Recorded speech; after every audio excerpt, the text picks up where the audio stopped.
Right, I was supposed to... Thank you, I haven't even done anything yet.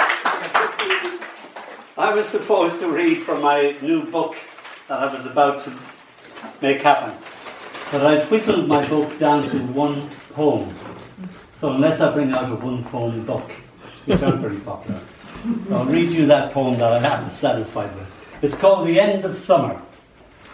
Once, with astonishment, I stole a butterfly from the end of summer. I only meant to borrow her, admire her, the miracle of her smeared clumsily across my child's hand, so that I could not return her to what little was left of summer, leaving a jagged hole in the time of the sky where she should have been. A box empty of its matches served as a makeshift coffin, matches stuck in fresh earth like little red-headed flowers, blazing all at once, her funeral pyre. Often I steal back to that moment, cut out of summer, the empty place she left. Seeing clearly the butterfly shape, cut awkwardly out of time, jagged at the edges, my mind seen beyond into the infinity of death, hoping her ghost can forgive me. And I always wanted a pet, and my mother wouldn't let us have pets. And I'd invariably kidnap a cat from another house and said, if followed me home, can I keep it? And of course I couldn't keep it. And the only time I ever succeeded in having a pet was a little back house, and where we had the coal bunker and all that. And there was a cabbage white butterfly hiding in the coal bunker. I could see him right, it wasn't very good camouflage at all. And so I stole her and put her into a jam jar, and I didn't know that she needed to breathe, so she danced up and down until she lost her life. Now, I was only a little kid, don't think I do this all the time, but I was only after seeing a life-saving film, so I tried to give her the kiss of life and swallowed the butterfly. But I was terrified. I was thinking, oh, she's going to eat her way out of my tummy and everything like that. And I was terrified that it just happened. Day after day, week after week, is it going to happen? I hadn't even seen Alien at that stage. So, all right, that's the end of summer. That's the end of it. I was teaching in Leytonstone, and Leytonstone had two big buildings, about 6 floors on each building. So that if you're in this building and your next class was over there because you're, temporary supply, you had to run over. And you only had about 5 minutes to do it, and it took about 10 minutes to do it. Go up 3 flights, and I burst into this class, and there was all tiny little people, special needs, and they were so tiny. They were like primary kids in size. So I burst into the room in my long black coat, my scraggy hair, and I go, "Is this 3A?" And they're all going, totally terrified. And so I was trying to put them at their ease, and I said, what are you doing, guys? What had you got to do? And they wouldn't tell me. And one of them said, poetry, sir. And I said, right, would you like to write a poem? No, they said. And that was the main thing they said to me, no. So I showed them how that they could write a poem. I said, tell me something about yourselves. And one little kid had this story about his stepdad who didn't like, and a cat and a hat. And that's what. Oh, and I told them the word catastrophe. So that's what the name of this poem is. And they were amazed that after that talking, a poem could come into being, and that it could be surreal at the end. So, catastrophe. The cat peed in my dad's hat. My dad wasn't particularly pleased with that. He shouted, "Hi! No! Oh, stop! The cat!" The cat answered back, "Me? How?" Spit, hiss. My dad said, "That's that. That cat has got to go." We said, "No." The cat said, "Exactly. When you gotta go, you gotta go." My dad said, "It's either that cat or me." We still have the cat. Now that Dad's gone. We still miss Daddy sometimes, but mostly we laugh with the cat. So he didn't like his stepdad, so he really liked that ending altogether. Let's see, is that all I got? Oh, God. Yep, that's all I got. Right, oh no, I haven't. This is called The Possibility That Has Been Overlooked is the Future. It's for Michael Hartnett. Michael Hartnett is a brilliant Irish poet. He's dead now, but I refuse to talk of him in the past tense. He is still a brilliant poet. And Michael was very much a drinker and a sad, broken man. And he brought out a book of haiku in Itchacore, which is very famous. And I would invariably meet him when he was drunk. So I was coming through Dublin, and there was Michael in a short little vest, as if it was a hot summer day, and it was torrential rain. And I stopped him. So, the possibility that has been overlooked is the future, which is one of his lines.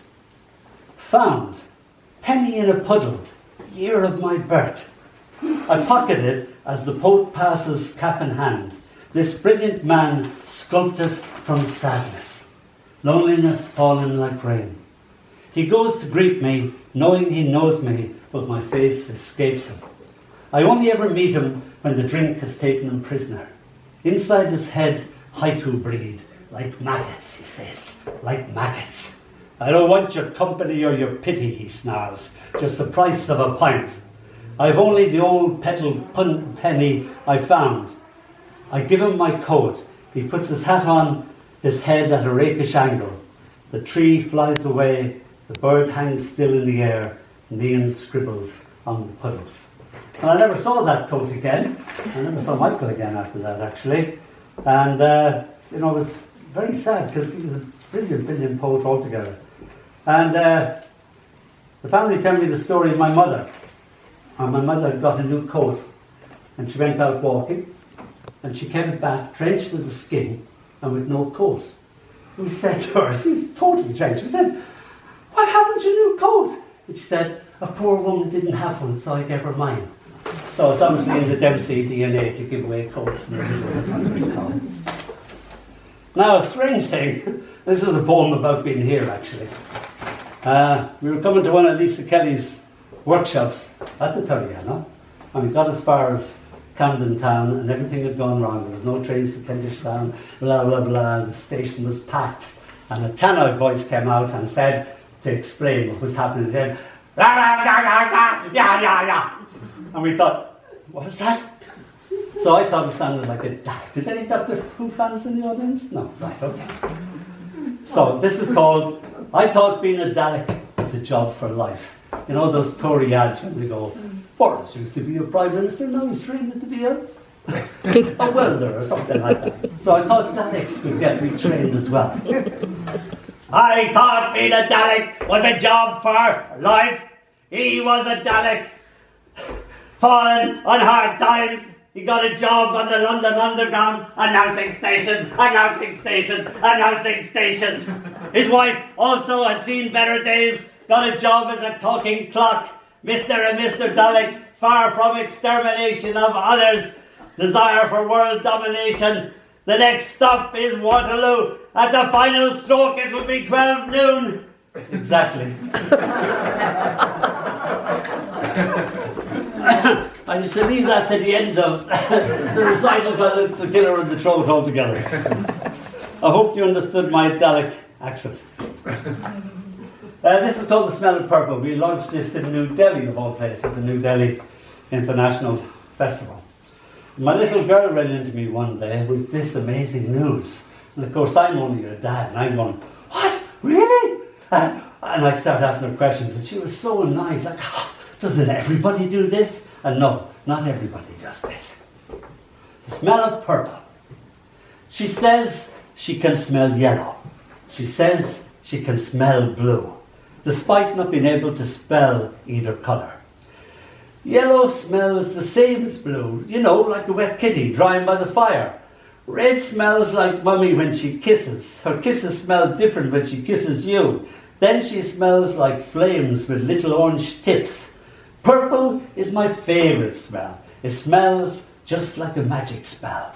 I kiss her goodnight like lilac, only lighter, with little flecks of purple scattered here and there.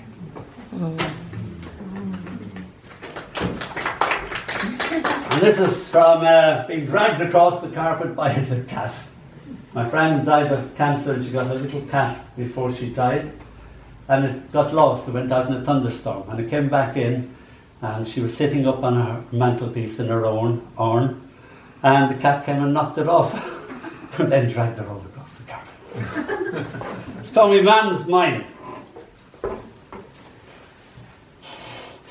If you fall off that wall and break both your legs, don't come running to me. You never understand me man's mind and how it worked.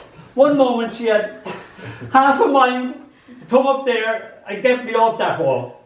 Then she was in two minds about whether to tell me to stop. Go ahead and kill yourself. See if I care. I'm more than you, child. If you fall off that wall and kill yourself, I'll personally come up there and murder you myself, so I will. I used to watch the words climbing out of her mouth and fly around the room looking for a place to land in my mind. I never cared whether she gave out.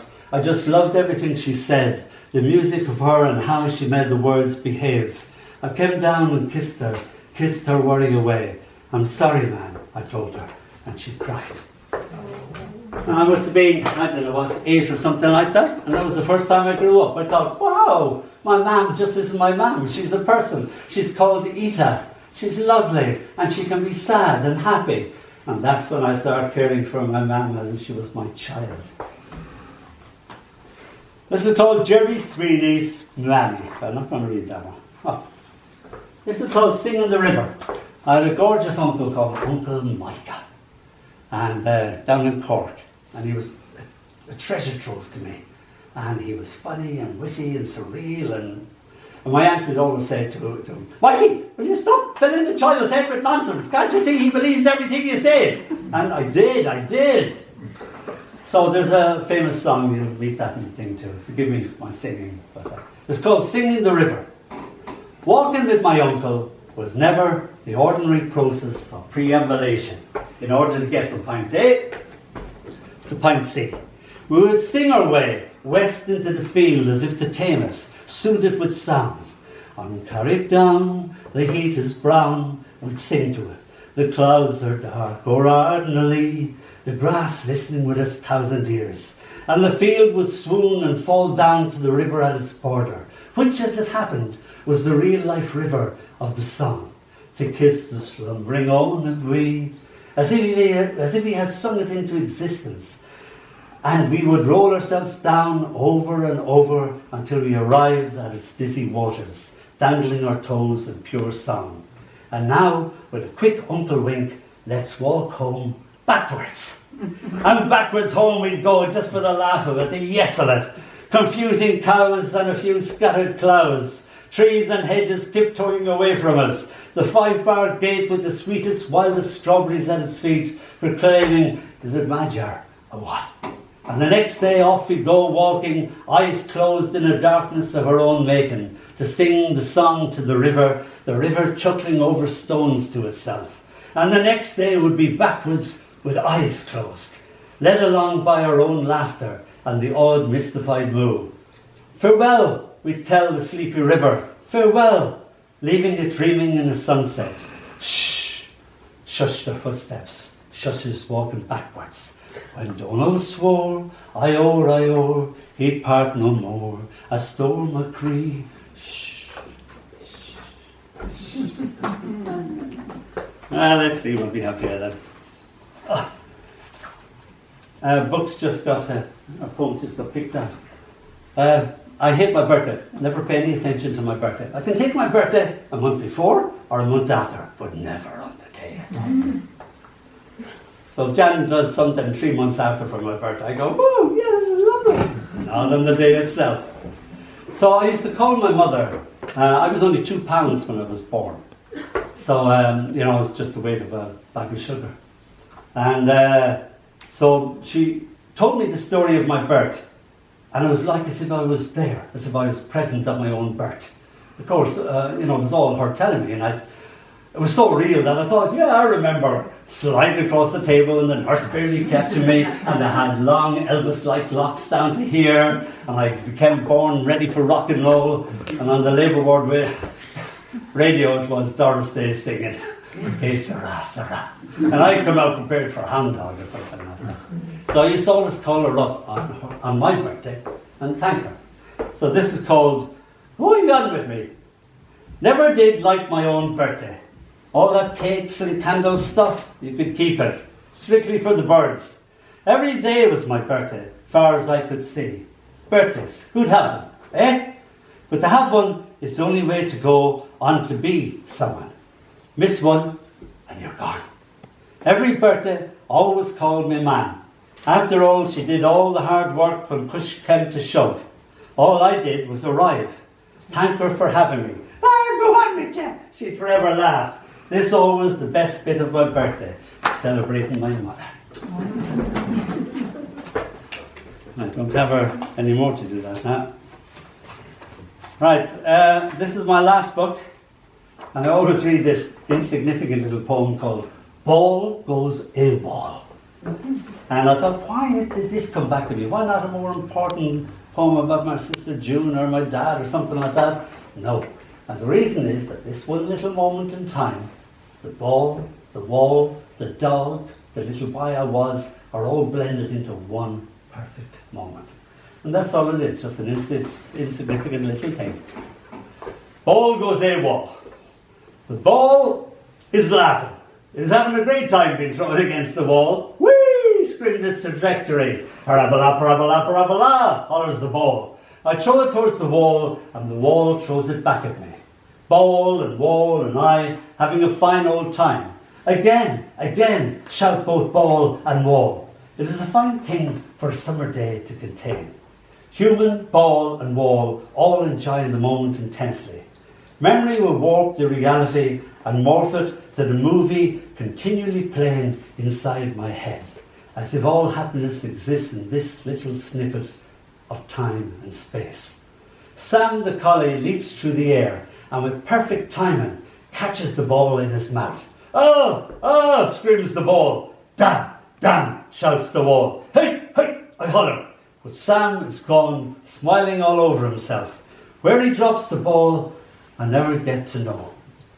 The ball has gone AWOL for well nigh over 50 years now. The wall is no longer standing. Sam is now only a black and white photo. Only I and the moment keep happening in the attic of my head. And the last poem is called I Feel Pretty. Oh, so pretty. Tilly would invariably jump into her bed at 4 o'clock in the morning or something like that, and she'd just jump upon her naked flesh, which hurts quite a lot. A little pudgy 3-year-old girl lands on a wrong part of a male or female anatomy. By God, you know all about it. And you wake up very quickly. And we went to a cocktail party, darling, and we were very, very hungover, and Tilly was still going to come in at 4 o'clock. So this is called I Feel Pretty. Oh, so pretty. I awake, covered in glorious glitter, smelling strongly of PVA glue, sticking to my cheek, very hungover, and covered in blue, red, orange, yellow, red feathers. A bubble recently blown, perched upon my nose. I still have comatose. Tiny bubbles travel amongst my curls, as through a bigger bubble brightly, nestling neatly over my right eye, I observe my tiny daughter purse her lips and kiss more bubbles into being. Tilly, I force my lips, still frozen in sleep, to somehow speak. What you do? See, even my syntax and sentence structuring is shot. She smiles sweetly. I'm pitying you. Thank you.